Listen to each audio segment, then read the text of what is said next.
Good morning students. तो class 12 का अपना टॉपिक अवकलज का अनुप्रयोग चल रहा था, जिसमें प्रश्नमाला 8.1 कंप्लीट हो चुकी थी। अब प्रश्नमाला 8.2 के कॉन्सेप्ट पे चलेंगे। तो ये अपना पार्ट 4 है। तो जो कॉन्सेप्ट है आज का, अवकलज का अनुप्रयोग वर्तमान व हास्यमान फलन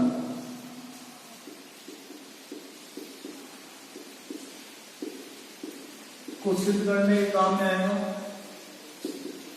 इसमें मतलब आपको पढ़ना है कौन सा फलन वर्तमान होगा, कौन सा हास्यमान होगा, या फिर कौन सा न तो वर्तमान होगा न हास्यमान होगा, इसके बारे में पढ़ना। वर्तमान मतलब लगातार बढ़ रहा है, हास्यमान मतलब क्या है आपका कम हो रहा है। ठीक है, नाम से तो इनका पता चल गया। अब चीज होती क्या है यार, अवकलज का अनुप्रयोग इसमें कैसे लिया जाता है वो अपने को पढ़ना है।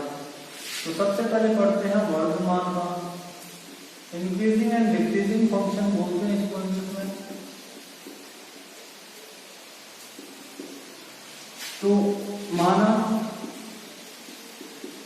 एफ एक्स ए से बी अंतराल में अवकलनीय है,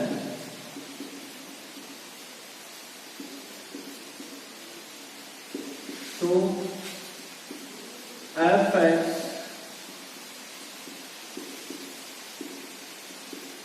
वर्तमान फलन कहलाएगा।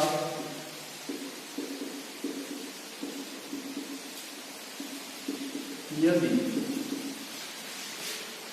दो बिंदु है x1 और x2, यदि x1 अगर आपका x2 से छोटा है, x1 छोटा है x2 से, तो fx1 भी छोटा होगा या बराबर होगा किसके, fx2।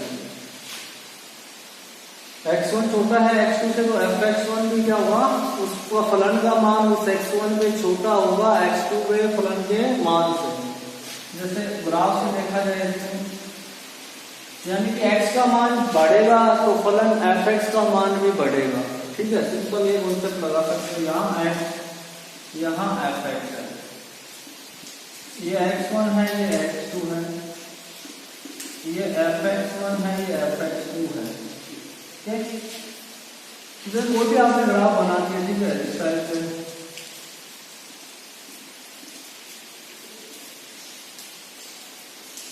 x1 का मान अगर आपका बढ़ रहा है तो मतलब fx1 का भी, ठीक है, x का मान बढ़ रहा है तो फलन fx का मान बढ़ रहा है। तो ठीक है, तो ये आपका वर्तमान फलन कहलाता है। इसमें एक चीज और भी डाली जाती है, निरंतर वर्तमान फलन।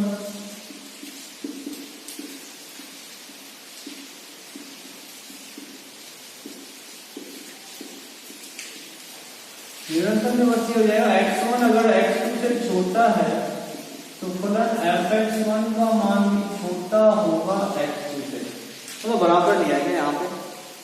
ऐसा फलन आपने देखा हुआ है, इस टाइप से ग्राफ काफी देखे हैं लोग के e⁻x के इस प्रकार से। तो अगर x1 छोटा है तो उस पे फलन का मान छोटा होगा, बराबर नहीं होगा, मतलब ठीक है। तो ये लगातार आपका क्या हो गया, वर्तमान फलन हो गया, निरंतर वर्तमान फलन हो गया। तो आप सबसे को आप यहाँ पे सोच रहे हो अवकलन का प्रयोग तो नहीं हुआ यहाँ पे।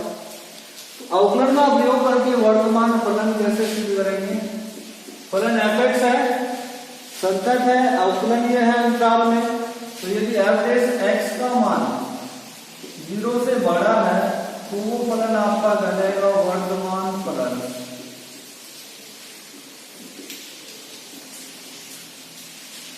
f(x) का मान अगर 0 से बड़ा है, ठीक है, मतलब एक बार अवकलन किया उसका मान 0 से बड़ा है तो वो फलन क्या कहलाएगा, आपका वर्तमान फलन कहलाएगा वहां पे।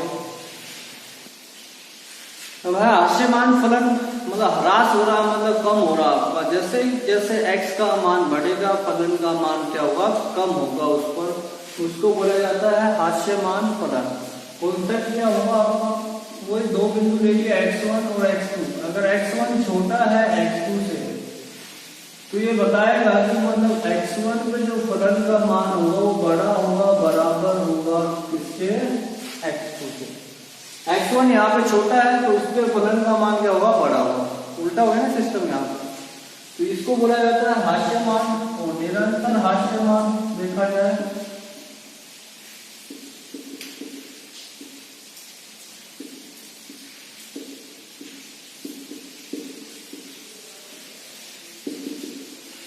x1 अगर छोटा है x2 से तो fx1 का मान बड़ा होगा, बराबर नहीं होगा, बस इसमें बस इतना सा फर्क होता है। तो जैसे कहने का मतलब यहाँ पे एक ग्राफ बनाया x f ऐसे घटता हुआ आएगा, ठीक है। तो x का मान बढ़ रहा है लेकिन फलन का मान क्या हो रहा है आपका, कम हो रहा है आपका। इसी को क्या बोला जाता है, हास्यमान फलन। निरंतर हास्यमान फलन जैसे जैसे गिरावट हो गया,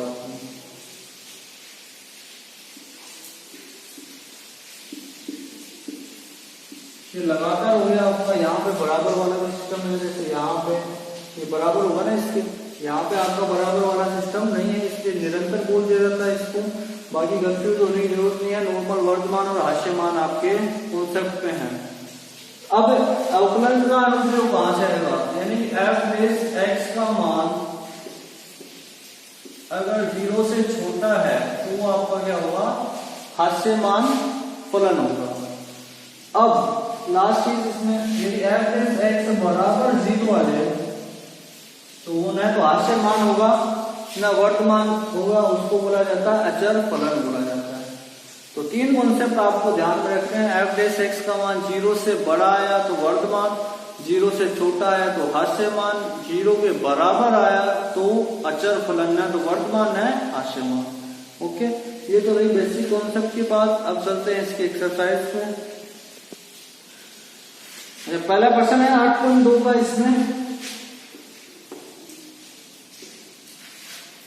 सिद्ध कीजिए कि f(x) बराबर x² अंतराल 0 से अनंत में वर्तमान होगा और अंतराल -अनंत से 0 में हास्यमान होगा। तो फलन ये है आपका f(x) बराबर क्या है, x²। ठीक है, तो सबसे पहला काम अपने को f डेस x निकालना। f डेस x कितना हुआ, 2x। तो वर्तमान के लिए, वर्तमान फलन के लिए, वर्तमान फलन के लिए होगा f डेस x इससे 0 से होगा बड़ा। तो f डेस x कितना है, 2x। तो 2x होगा आपका 0 से बड़ा, यानी कि x ग्रेटर देन होगा 0 से। x 0 से बड़ा होने का मतलब, जैसे नंबर संख्या लाइन बनाएंगे 0 से इस टाइप बड़ा होगा, अनंत तक चलेगा, यानी x से संबंधित होगा 0 से अनंत। तो आप सिद्ध हो गया ना, 0 से अनंत में क्या होगा, ये वर्तमान होगा। हास्यमान के लिए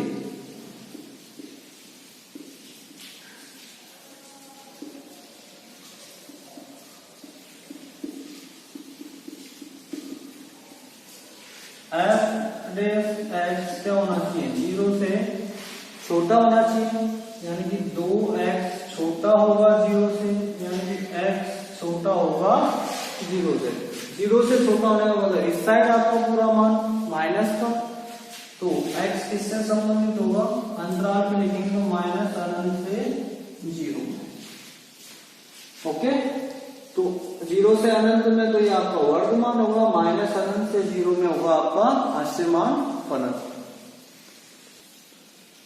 दूसरा प्रश्न है, सिद्ध कीजिए कि फलन f(x) बराबर एक ही घात x 0 से 1 के बीच में a का मान है, r में हास्यमान है। r मतलब वास्तविक संख्याओं का समुच्चय। देखते हैं, हास्यमान सिद्ध करना है। f बेस x देखी हुई, a की पावर x का क्या हुआ, a की power x log a, a की पावर x log a। अब ये मान अपने को नहीं पता भाई आपका कहां से कहां तक आ रहा है, ठीक है ना, माइनस का आ रहा है या प्लस का आ रहा है, ठीक है। इसका सबसे अच्छा ऑप्शन है आप उदाहरण लीजिए, उससे आपको कॉन्सेप्ट क्लियर हो जाएगा कि माइनस का आएगा या फिर प्लस का मान आएगा। तो 0 से 1 के बीच में मैंने ले लिया, जैसे 1/2 ले लिया a का मान, माना नहीं a बराबर 1/2 के लिए x की तो कुछ भी वैल्यू हो सकती है, वास्तविक संख्या f x बराबर 1/2 की घात x log 1/2, तो ये आ जाएगा 1/2 की घात x log m/n, log m minus log n, log m/n log m minus log n। log 1 का मान होता है 0, क्या बच गया माइनस का log 2, तो माइनस बाहर आ जाएगा 1/2 की घात x log 2। अब नेगेटिव है, आपकी ये वैल्यू चाहे कुछ भी आए, आपकी बाहर माइनस है, ठीक है, तो माइनस से मल्टीप्लाई करोगे आएगा, ये वैल्यू प्लस की आएगी आपकी, भाई x की घात आपकी जो भी है, ठीक है, log का जो मान आएगा वो आपका पॉजिटिव भी आएगा, ठीक है। तो log का जो प्रेशर होता है वो r प्लस होता है, मतलब इनपुट आप कुछ भी डालोगे जो आउटपुट आएगा वो पॉजिटिव वैल्यू आएगी, तो प्लस माइनस क्या आएगा माइनस का, तो यानी कि f(x) हमेशा क्या आएगा यहाँ पे लेस देन 0, लेस देन 0 आने का मतलब क्या होगा, f(x) बराबर a की घात x हास्यमान फलन होगा, ओके।